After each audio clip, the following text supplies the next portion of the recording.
Ito na naman ang mainit na balita mula sa mundo ng politika. Isang nakakagulat na balita ang yumanig sa buong bansa ngayong araw matapos kumalat ang ulat na inaresto na umano si President Kuting ng Norte Jr. kaugnay sa isang kasong korupsyon. Ayon sa mga hindi pa kumpirmadong ulat, ilang task force ang nagsagawa ng operasyon matapos ang ilang buwang imbestigasyon sa di umano'y maanumalyang paggamit ng pondo ng bayan. Sa gitna ng kontrobersyal, lumutang din ang matinding reaksyon ni Senadora Amy Marcos, kapatid ng Pangulo, na magpakita ng galit at pagkakadismaya sa naging hakbang. Sa isang panayam, sinabi ni Senadora Amy na may mas malalim umanong motibo ang likod na isinasampang kaso at tinawag niya itong political demolition job. Ngunit sa isang nakakagulat na pahayag, ibinunyag rin niya ang ilang umano'y katiwalian sa loob ng administrasyon na ayon sa kanya ay matagal na niyang binabalaan. Habang patuloy ang isinasagawang imbestigasyon, nananatiling tikom ang bibig ng Malacanang sa issue. Wala pang ipinalabas na opisyal na pahayag mula kay PBBM o sa kanyang mga tagapagsalita. Samantala, naghahanda na rin ang ilang grupo ng kilos protesta sa iba't ibang bahagi ng bansa bilang tugon sa lumalalang sitwasyon. Ang ilan ay nananawagang pairali ng due process habang ang iba naman hinihiling na managot ang sinumang mapatunayang nagkasala. Sa ngayon, patuloy nating tututukan ng mga kaganapan at aasahan ang paglilinaw mula sa mga kinauukulan.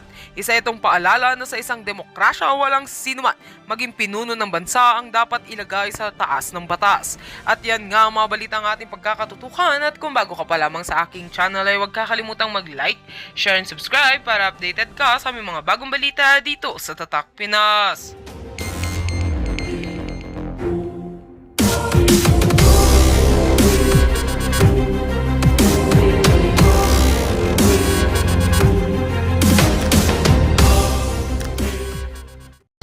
Nako. Communication from the ES? Yes, I received a letter last night from ES Bersamin saying that the executive would not be attending the hearing on April 3. Eh, nakakalungkot naman kasi alam niyo maraming tanong pa rin, bitin pa rin kasi preliminary report lang naman ang kinaya ko. Eh, marami pa rin katanungan. Wala namang pakialam ang kapatid mo kahit hindi masagot yung mga katanungan na yan. Balita ho natin, pagkadala daw sa dahig na tong si dating Pangulong Rodrigo Duterte, di umano, walang humpay yung celebration dyan sa Malacanang. Anak ng toka. At yung issue nitong si Lisa Kokak, huwag niyo kong sakyan yan. Tayo yung presensya niya, yung presensya nitong bakulaw na to, ramdam ho natin. Nasa Pilipinas yung bakulaw na yan. Huwag ho kayong magpadala, kumbaga, strategy na rin nila Kumbaga, dagdag pag-uusapan sa social media. Yang hindi pagpapakita nitong si Lisa Araneta Marcos. Kasi marami hong issue tong administrasyon na to. Kaya habang mas maraming pinag-uusapan, maraming tinatanong, nalilist tayo dun sa totoong issue kagaya ng kulang-kulang na BICAM report, issue ng PhilHealth, talagang napakalupit na korupsyon, yung di umanong mga mangyayaring anomalya sa 2025 election. Mayroon na hong mga ganyang klaseng alingas-ngas na lumalabas ngayon. Di umano gusto ho nila tayong iligaw doon sa mga naturang issue, doon sa mga nabanggit natin. Kaya wag ho tayo magpa-distract, no? Yung pag-kidnap kay Tatay Digong, oo, masakit. Pero kahit siguro, kung pwede lang magbigay ng mensahe itong si dating Pangulong Rodrigo Duterte sa atin, mas pipiliin niya na mas tutukan natin yung mga issue na malapit sa bituka ng sambayan ng Pilipino. Oo, masakit sa atin yon dahil yung soberenya ng ating bansa ang ibinenta nitong mga bangag na to sa Malacanang, sa mga dayuhan. Masakit po sa atin yon. Pero base doon sa mensaheng ipinahatid dito sa dating Pangulong Rodrigo Duterte, dito kay Vice President Sara Duterte, ang dating ho sa atin noon, gusto ni Tatay Digong na yung mga naiwan niyang laban sa Pilipinas, kailangan maipagpatuloy. Kumbaga, huwag nating kalimutan, kumbaga tayong mga naiwang taga-suporta nitong si dating Pangulong Rodrigo Duterte, kalampagin natin ang pamahalaan kaugnay doon sa kulang-kulang na BICAM, yung kinuhang pondo sa PhilHealth, yung kaliwakan ng korupsyon na nangyayari sa ating bansa. Huwag ho natin tigilan yung pagsuporta kay Tatay Digong. Huwag ho natin tigilan yung pangangalampag dyan sa ginawang pagdukot kay Tatay Digong at dinala dyan sa Netherlands. Huwag ho natin tigilan yun. Pero huwag din ho natin kalimutan yung mga issue na kung saan bago kunin si Tatay Digong dito, talagang tinatayuan niya. Talagang pinaglalaban niya, ika nga. 8 years old. Yung mga bagay-bagay na dapat sana, kayo sa inyo na yan, problema nyo na yan, kayong mga kabataan, kayo na trumabaho niyan. Di ba ganun yung ibang mga politiko? Henerasyon nyo yan, ayusin nyo yan. Pero si Tatay Digong ho, hindi. Hindi ho yun ang nasa isip niya. Hanggat meron pa akong maibibigay na serbisyo sa mga Pilipino, tuloy-tuloy lang ako. Kaya marami hong bumibilib dyan sa mama na yan. Marami hong ano yan, kumbaga yung sinabi nitong si Atty. Salvador Panelo, kung sakaling may mangyaring masama kay Tatay Digong dyan sa Netherlands, baka biglang mangyari yung nangyari dito kay Cory Aquino. Sa atin naman, kahit hindi mangyari kay Tatay Digong yun, hindi ho nila mapipigilan, hindi ho nila mababago ang katotohanan na mahal ng sambayan ng Pilipino ang mga Duterte. At ang mananalo sa 2025 ay 2028 presidential election, itong si Vice President Sara Duterte. Tuloy natin. Tanungan ng taong bayan. Ang dami nga nagte-text, nagtatanong. Tapos, marami rin bagong informasyon na sana maging pagkakataon para yung mga magulong sagot, yung hindi... Akala ko yung eleksyon para kahit paano magkaka-exposure ako. Ganon.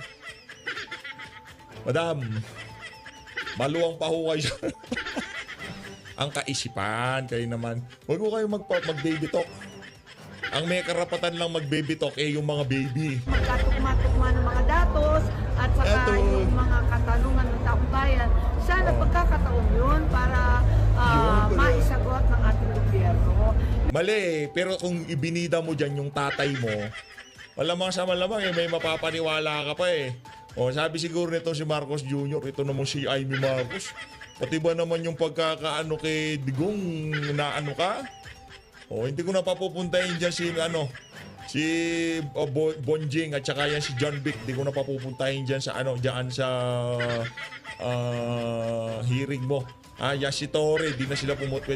Natutustaw sila pagka pumupunta. Pero yan? Sa mga susunod na panahon, kailangan ho pa rin mapag-usapan yan pagka hindi na administrasyon. Yung mga trumabaho dyan, kahit wala na sila sa pwesto, kailangan pa rin silang ipatawag dyan in aid of legislation kasi yung kababuyang ginawa ho nila sa Pilipinas. Ngayon, meron kayong 3 taon para taguan, ilagan yung mga tanong o yung mga pagpapatawag na yan. Pero pagkatapos ng 3 taon, sa gusto nyo, maghaharap ulit tayo. Yun nga ang inaantay ko. Sabi naman ng Presidente na hindi daw hihintuin. Pero liwa-liwanag ng sulat. Ayun na nga, ayan na. Bangag yung kapatid mo. Anak ng toko kahit ano pa sulat. Madam, tanggapin nyo na ho katotohanan na yung kapatid nyo bangag. Ngayon, para sabihin nyo sa amin, hindi. Para sa mga naghihintaan niya, banatan ko si Bongets, hindi mangyayari yun. Ginagago na ng kapatid mo ang buong Pilipinas, ganun pa sasabihin mo? Hindi parang pusang di mapatay. Nakanato ka. Huwag kang mag-baby talk, madam. Di ka naman baby. Eto, okay lang sana kung medyo nasa nasa 22 anyos, yung mga 25. Yan yung mga magbe-baby talk yan, okay lang. Yung tipong yung kay Ibana, yung mga ganyan, yan yung mga nagbe-baby talk. Pero kung kayo na kayo, kumbaga pagod na kayo, baka sabihin nito si Aim, di ba naman pagsasalita ako, PH, pinakikialaman mo. Lahat ho dapat sa pamilya nyo pakialaman. Ito, lipat ho tayo dito kay Ma'am Cathy Binag. Yan kagaya nito si Ma'am Cathy B. Pagka yan nag-baby talk, okay lang. Walang problema dyan. Kahit mag-baby talk yan, umaga, tanghali, gabi, okay lang. Di ba? Pero si Senator Raimi, madam, pakinggan natin mga sasabihin nitong si Ate Kat. Ate Kat, banatan mo sila. Pakinggan natin to. Anong sasabihin nito si Ate Kat? Natin yung naratibo ng iba dyan na pilit pinabaliktad kung ano yung nakasulat sa saligang batas. Naku. Diba? Yari kayo dito kay yun. Ate Kat. At saka yung mga iba dyan na kung nagpapanggap na pro Duterte pero hindi talaga. Kasi nagkakos ng ng gumagawa ng pagkakalito. Tapos yung kapwa nila na pro Duterte, babanatan nila. Pag-usapan din natin yan. Kasi hindi nakakatuwa. Ako nagmamasid lang. Tsaka ang dami dyan na, alam mo yung daming Mga pro Duterte, nagbabanatan. Ako, pangit ho yung ganyan. Kaya di tayo nakikipag-away dito di ba? Hindi tayo nakikipag-away. Ano tayo dito, in good terms tayo, lalo-lalo na dun sa mga tawag dito, yung mga talagang mga solid Duterte supporter, ika nga. In good terms. Saka hindi tayo nakikipag-away. Mahirap na, baka merong Fortuner yan. sinasabi. Ay. Pero, Baka nakaitim na SUV. Hindi ba may init ang ulo ng mga nakaitim na SUV? Mahirap na, no? Ngayon pagka nakikita ko yung kunyari merong puting itim na SUV, naku medyo malayo pa lang, dumidistansya na ako. Naku, itim na SUV to, mahirap na.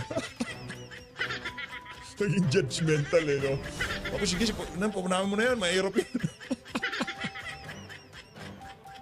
walang ginagawa. Diba? Okay. Hindi talaga tumutulong. Salamat. Roy D. Galfo. Galfo ba? Galfo. Ayan. Sasalimin tayo nang mabasa ko kayo. Ingat po kayo Naku. lagi. Roy D. Galfo. Naku. Yan. Nagsalamin pa nga. Nasa car ako. Nasa parking. Madilim talaga. Okay lang yan. Importante na ririnig nyo ako. Kita naman ho ng Yun. tao. Kahit na ano pa ho. At tapos yung mainstream media, hindi rin ho nilalabas yung katotohanan. Di ba nga ho, sino yun? Si Fajardo ng PNP, sinabi niya sa isang interview na 60,000 lang ho ang nag-attend nationwide sa rally sa birthday celebration ng PRRD. That itself, yung proof na talaga sila, yung parang hindi nila talaga sinasabi yung katotohanan. So sana, ako naman, marami akong nakasama at nakilala din dyan sa PNP, sa Armed Forces of the Philippines, lalo ng pandemic, nagtutulungan ho kami para tumulong sa kapwa. Yung lang tayo, wag nating sirain sila Fajardo, sila Torre, wag niyong sirain yung integridad ng PNP. Sana ho, dun ho tayo sa tama. Wag niyong mali-maliin yung mga totoong pangyayari sa paligid natin. Yo. And dun Yun sa ang iba importante dyan, dun, lalo sa iba nating politician, election is coming, 45 days to go, is magsalita na ho kayo. Yung sa totoo lang. Kung gusto niyong i-redeem yung sarili niyo, this is your chance to say something. Kung ano yung Pero tayo naman dito sa PH Update, itong mga trapo na to, mas maigi na para masala na natin itong mga walang yan na to. Ngayon, kung meron talaga kayong tunay na pagmamahal sa bayan, magsalita kayo. Pero yung mga panggap lang ang gagawin, pagpapanggap lang, manahimik na lang kayo para talagang makita na namin kung sino yung mga totoo at kung sino yung mga peking mga nagmamahal dito sa bansa na to. No? Kasi pagka kayo ay nanahimik, alam na namin ibig sabihin nun. Pagka kinwestiyon nyo yung mga nangyayaring kababalaghan ngayon dito sa ating bansa at talagang nagsusumigaw ng mga ebidensya, makakaasa kayo. Nakita nyo ho ang pagsuporta ng sambayan ng Pilipino dito kay dating Pangulong Rodrigo Duterte. Hindi ho kayo bibitawan ng sambayanan. katotohanan. Kasi ang Diyos ho gumagalaw na, nakikita niyo naman yung mga pangyayari. So, dapat ho maging matalino ho kayo na, at kung alam mo, ang politiko kasi kung talagang mabuti ang inyong hangarin, hindi ho kayo papayag na maging puppet or sumakay lang sa agos ng tubig, ika nga, na kasi sasakyan nyo lang kung ano yung feeling nyo magbe-benefit kayo. Mali ho yun. Hindi ho magandang ganun ang ating pananaw bilang politiko. Dapat ho ang politician may paninindigan, may integridad, at may prinsipyo. But of course, number one is dapat may takot ho sa Diyos. Kasi ang may takot sa Diyos, maayos ang family. Kasi kapag may takot ka talaga, yung totoo yung totoong sincere, yung sa heart mo, nakikita mo yung mali sa tama. Agad-agad. Makikita mo. yung saloobin nila. And yun nga, meron naman kasi tayong freedom of speech dito. Dapat hindi talaga natin, nasa batas din po yan, na dapat hindi pinipigilan ang pagsasalita. Kasi yun po yung frustration ng mamayang Pilipino. As long na hindi po sila nagiging physical, that's okay lang po yun. Yung another thing also is, doon sa mga Ito na, nagpapanggap ito na nagsusuporta kay PRRD pero binabanata ng kapwa niya na kapwa supporters ni PRRD. 'Di ba? Pangit 'yun eh. Ang dami niyo Problemado sinasabi, yan. wala naman kayo dun sa battlefield, wala naman kayo dun sa kung saan nangyayari mga lugar, nandiyan lang kayo sa inyong mga computer, tapos ang dami Correct. yung Nako! ano yun, ang dami yung sinasabi, 'di ba? So, yun, no? Before kayong mag-comment, dapat hindi kayo nagko-post ng ng mga ganyang, hindi kayo nagpo-post ng mga ganyan. Dapat ine-encourage nyo pa kasi sila yung nag-e-effort, 'di ba? Ako hindi ko na sinabi yung mga Pasalamatan ha. Especially yung mga mga talagang nakikita ho nating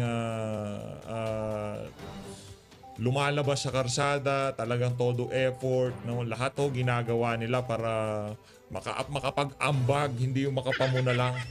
Ay makapag-ambag sa pinaglalaban natin doon sa mga prinsipyo ni dating Pangulong Rodrigo Duterte. Pagsuporta dito kay Tatay Digong. Kaya pinapalakpakan ho natin yung mga yan, yung mga kasama natin talaga napakagigiting, no? At kung wala na rin matinong sasabihin, kung hindi ka rin naman nagpunta, hindi ka naman baka anino mo hindi nakita dun sa lugar, mas maigi na wag ka na lang magkomento. No, kung meron ka nakikitang mali, wag ka na magano. Kung meron ka mga yung tipong para may makalang kung tawagin, wag na lang. Ano ho yan? Kumbaga lumalabas lang yung mga tunay na kulay nyo. Lumalabas lang yung mga totoong taga-suporta, no? keyboard warriors yun sa online lang is wala kayong pakinabang. Nako, Pero wag dami nyo yung mga lang ganyan. bibirahin Keyboard yung kapwa warrior. supporters ni PRRD na talaga namang nag-e-effort, 'di ba? Correct. So stop the hate, 'di ba? Parang anong purpose mo? Ba't mo ginagawa 'yon? Yun yung akin. Bakit? Ano ba talaga? San ka ba talaga? Bakit ka nang iinsulto ng kapwa mo? Kung talagang supporter ka ni PRRD, ba't ka nang iinsulto ng kapwa supporter? Hindi mo kailangan gawin 'yon, 'di ba? Kasi pag ganyan yung mga hirit nyo, hindi ho talaga kayo okay. Hindi ho kayo supporter talaga ni PRRD. Rather, kayo talaga mga fake supporters or Fake bayaran. supporter, Yun correct. yung akin. So, pangit ho. Dapat hindi kayo ganon. Hindi kayo what do you call this? Hindi kayo nag-share ng mga negatibong comment sa kapwa nyo Duterte supporters. Kasi una, wala rin ho kayo dyan. Wala ho kayo kung nasaan sila, wala kayo. It's either wala kayo sa Pilipinas or wala kayo dun sa lugar. Kung nandun kayo sa lugar, sige, kumuda kayo. Pero kung wala naman, manahimik na lang kayo. Rather, pasalamatan. Palakpakan nun natin itong si Ma'am Cathy Binag. Napakaganda ng punto de vista niya. Di ba? Ito, nakita naman ng mga kasama natin dito yan. Doon sa nangyari, nagkaroon ng komusyon sa pagitan ng mga pulis sa Mendiola at doon sa mga nagse-celebrate sa birthday ni Tatay Digong dyan sa Mendiola. Hindi na ho natin ginawa ng reaction video. Kasi parang nababaduyan ho tayo. Diba? Wala ka naman dun eh. Diba? Pwede, kung nandun ka, magsalita ka. Yung mga napuntahan nating rally, kagaya nung sa Villamor, yun, yung sa noong ang tawag dito yung sa Liwasang Bonifacio, yun. Pwede ho tayo magsalita pagka nagpunta po tayo. Pwede tayo magkomento sa mga ganap doon sa lugar na yon. Pwede ho natin gawa ng reaction video. Pero kung wala ho tayo sa lugar, baduy naman ho nun. Kasi yun na, nagkakainitan na. Sugod, laban ha. Wag ganun. Na sila yung nag-participate in ang tawag dito, nag-participate sila doon, nandun sila, at saka yung buhay nila, dugot pawi, sarili nilang pera, pumupunta sila doon, di sila, bayaran. So, ako ang sasabihin ko lang doon sa mga shut up. Shut up. Saludo. Wala kayo doon. Diba? Wala kayo doon. Hindi kayo. Actually, dapat nandun tayo. Kachato natin si Ate Kat noong mga panahon na yun. No? Kaso, alam niya naman dahilan kung bakit di tayo nakapunta. Pero dapat talaga nakaplano tayong pumunta doon eh. No? Dapat talaga pupunta tayo. Kaso, ayun na nga. No, hindi ko tayo nakapunta. Wala kayo dun sa field, wala kayo dun sa public na nakasalamuhan nila yung mga tao, tumahimik kayo, wala kayong right. Kasi kung talagang supporter kayo, again, hindi kayo dapat maninira ng kapwa nyo kasamahan na dumidepensa sa Duterte. But rather, you lift each other up. Diba? Correct. Hindi yung pagdududahan nyo. Meron dyan, marami talaga dyan na patapon na Patapon. para lang malaman yung mga plano. Ako, marami akong ganon na napapansin ko. So, iwas na lang. Kasi it's better to be alone, nobody can hurt you. Diba? So, tayo, patuloy po Correct. tayong magdasal at maging matalino kung sino yung ating iboboto ngayong eleksyon. Again, dapat yung mga hindi nagsasalita tungkol sa naging problema ng Kaban ng Bayan, PhilHealth, Maharlika Funds, and all, huwag yun akong iboto. Yun. Yung mga nananahimik, dapat habang buhay ng manahimik at huwag nang magsalita kailan pa man. Ito mga kababayan, rekta ho tayo dito sa exclusive interview ho ito. Matindi ho ito mga kababayan. Itong interview nitong si Attorney Karen Jimeno dito kay Spoke Sari, no? Ito, paulit-ulit po natin sinasabi.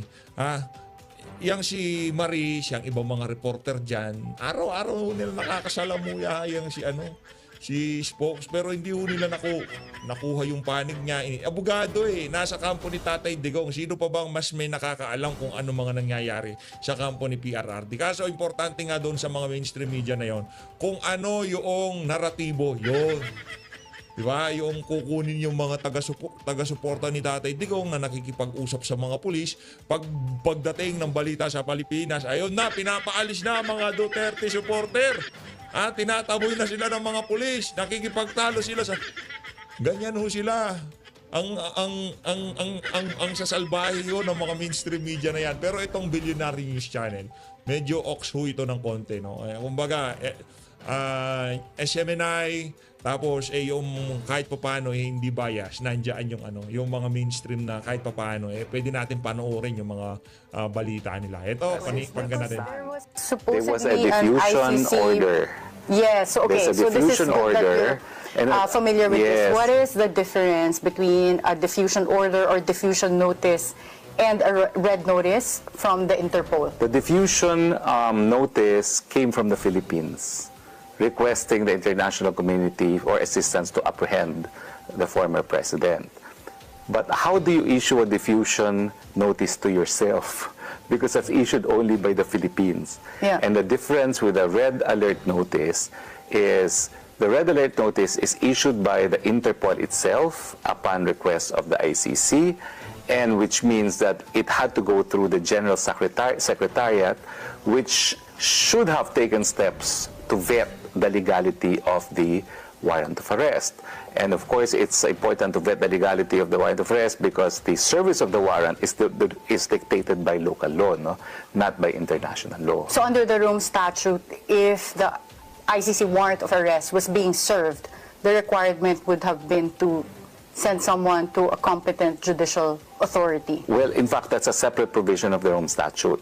I'm talking first about how the cooperation of a state party is triggered.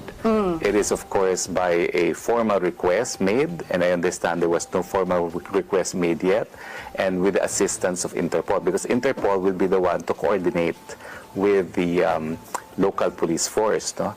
But there was no such request. So how do you know that there was no request or notice? Because from our understanding, or even from my understanding when I was listening to the government's explanation, they were just merely cooperating with the Interpol.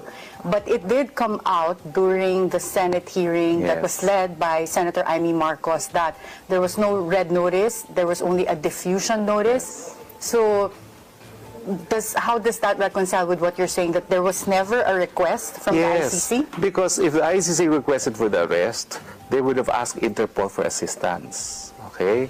But Interpol never really intervened.